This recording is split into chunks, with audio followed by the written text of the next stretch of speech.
Welcome back, guys. We're going to be adding and subtracting radicals today. So let's recall some properties of exponents from the first unit this semester.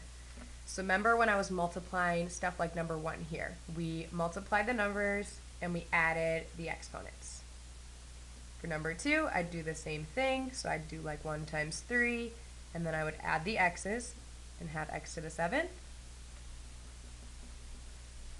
Old stuff, make a note. When we were multiplying, we added exponents. Okay, shift gears and looking at ones with addition. So it's the same two terms, but let's add them together instead of multiply them. When we added these kinds of things, we were just counting how many x cubed terms there were, and there's 2 here and there's 4 here. So this is 6x cubed. For number 4, so same thing, same two terms, except this time let's add them. Well, these are not like terms because this is x to the 5th and this is x squared, so I cannot add these two together. So, can't add. The answer would just be exactly what I started with. Can't combine those, they're not like terms. Okay, so moral of the story here. If you're multiplying, you can multiply anything. Like terms or not like terms, doesn't matter. We can multiply anything, even unlike terms that have different exponents. They don't have to both be x squared or x to the 5th. I can multiply anything. When I do this, the exponent changes because I have to add them together. Okay, that was like example 1 and 2. I could multiply it, didn't have to think if they were like terms. I just had to make sure to add the exponents. When I'm adding and subtracting, though, we cannot add or subtract things that are not like terms. Like number 4, if they are like terms, I can go ahead and do it, but realize the exponent will not change. Just counting how many x cubed terms there are. So we simply just got to add the coefficients. If this word is new to you, coefficient just means like the number in front of the variable. I just added them together to get 6 on number 3. Okay, so that's all old stuff. It does relate, though, to what we're doing this unit with radicals. So check it out. We've seen stuff like this before. If I've got multiplication, guys, I can multiply anything. They don't have to be like terms. So if I were asked to multiply 2 radical 6 times 4 radical 5, I would multiply the numbers out front, and that would give me my new number out front. And I would multiply the numbers underneath to give me my new number underneath. So that would be 8 radical 30. Shift gears, though, just like up here. If I start adding and subtracting, it matters whether I can actually add the terms together or not. They have to be like terms.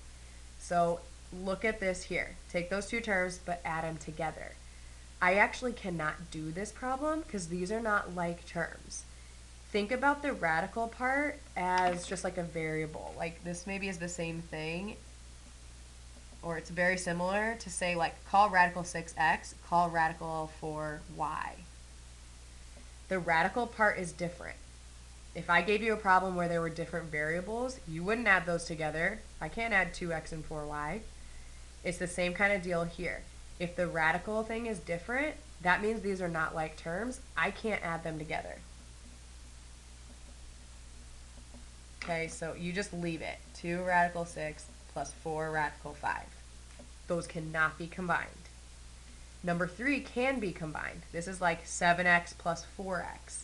If the radical thing is the same, in this case it's radical 3, then I can put these together. And to do that, I would just add the numbers in front. And all you're doing, you guys, is you are counting how many radical 3's there are. There's 7 radical 3's here. There's 4 radical 3's here.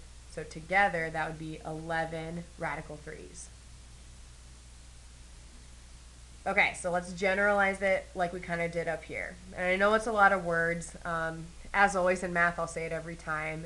Things start to sink in after practicing. So let's get the words down, and then we'll hit the practice hard so you get it. when you're multiplying, again, you can multiply anything, whether they're like terms or unlike terms.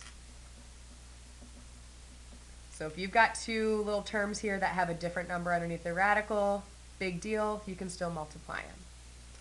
When you do adding and subtracting, though, you cannot add unlike terms. So if the number under the radical is not the same, can't add them together.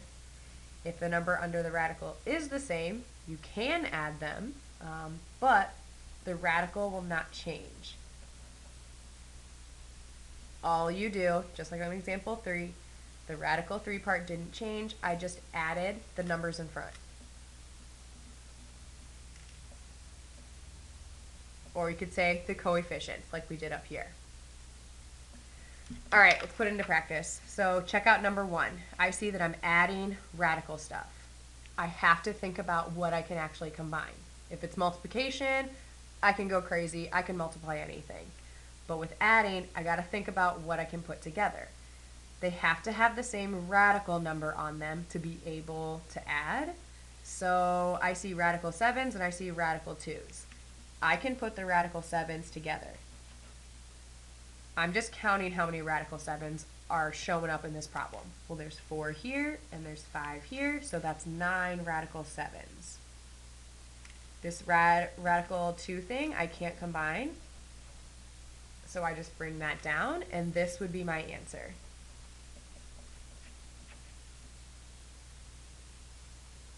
Okay, same thing for number 2. So I'm subtracting radical stuff. I have to think about if I can do the problem.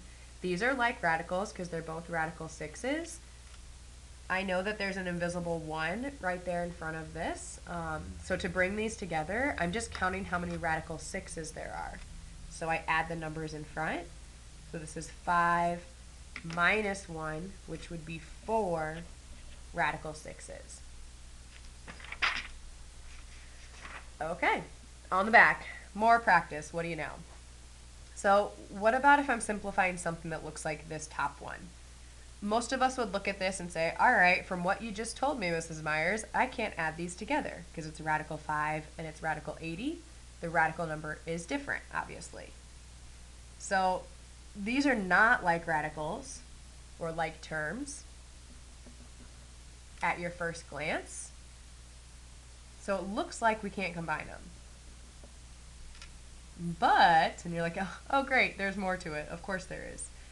But you actually can combine them, and here's why. Radical 80, that can be simplified. You can factor tree that down, so you must do that before you say, I can't simplify this.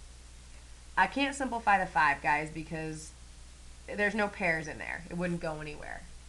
But 80, I can break this down and rewrite it. So watch, let's see, 8 and 10, 5 and 2, 4 and 2, a lot of 2s. Okay, so let's rewrite this guy. Let's see, I got a pair of 2s, 2 comes out, another pair of 2s, 2 comes out, 5 stays under. So this is the same thing as 4 radical 5. So I'm going to take 4 radical 5 and I'm going to replace it where radical 80 was. So here's my new problem. 3 radical 5 plus 4 radical 5. I just substituted 4 radical 5 in for radical 80. So this is the problem written a different way, and now I can really clearly see that I can add these together because they're both radical 5s. So I'm just counting how many radical 5s there are. There's 3 there, there's 4 there, 7 radical 5. Okay, it doesn't really get a whole lot worse than that, so that's the good news. But let's try a couple. So same thing, number 1, don't be fooled and say, I can't add these together, subtract them, because it's not the same radical number. You've got to see if you can break them down first. And you can. Hopefully we're pretty confident with factor trees at this point. So if I kind of break both of these down quickly, here's what this turns into. So radical 27, I can pull a 3 out, 3 stays under. For 12, I can pull a 2 out, and a 3 stays under. And I know I'm subtracting them. So, okay, they're like radicals now because they're both radical 3s. So I just subtract the numbers in front. 3 minus 2 is 1, radical 3. Same thing with number 2, except hopefully you save yourself some time and you don't do factor trees here. These are both perfect square numbers, so make your life a little easier and just recognize that and say, oh yeah, the square root of 25 is 5 and the square root of 64 is 8. This is the exact same problem as 5 plus 8, which we all can do. That's 13. Okay, I want you guys to try example 3. And I'm going to start off with showing you some more challenging problems. This one's more challenging because they stuck numbers in front of the radical right away. But I'm still adding, so I still need them to be like radicals. At first glance, it looks like they're not, but I want to try to factor tree this down. Remember, I recommended if there's a number already out front, bring the 6 down right away so you don't forget about it. And then factor tree. So a lot of 3's again. A 3 would come out, a 3 would stay under, and that guy would turn into 18 radical 3. For the second term, 2 radical 75. So same thing, the 2 is already out there, bring that down, and then break down 75. So I could do 3 and 25, 5 and 5. So a 5 would come out, 3 would stay under, and that would turn into 10 radical 3. Okay, you're adding these two things together if you can, and now I see that I can because they're both radical 3's. So I would add the numbers in front, 18 plus 10, that's 28 radical 3. Same thing for number 5, and a lot of this is just kind of like the same thing over and over again, so let's do another one. Okay, let's break these down, bring down the 3, so that'd be 102. Ooh, save yourself a step. Look, you don't have to go all the way down with the 10s here. If you got a pair of 10s, that means a 10 comes out front. 2 stays under.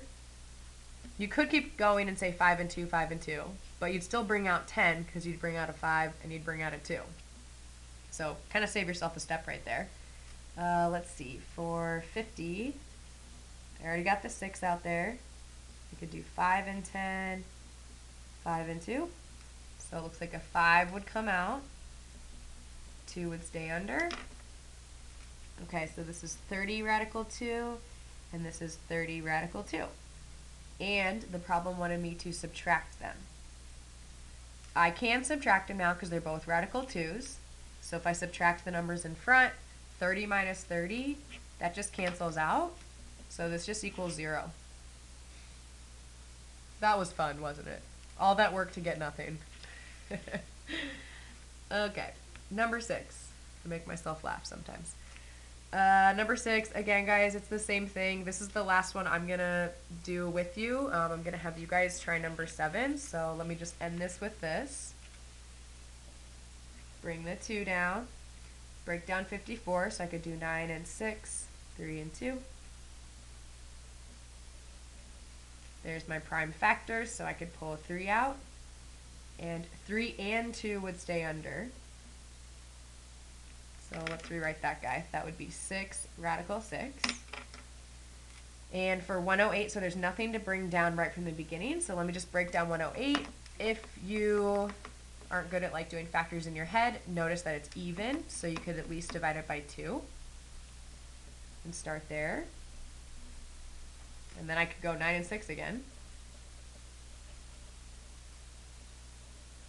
So let's see what would come out here.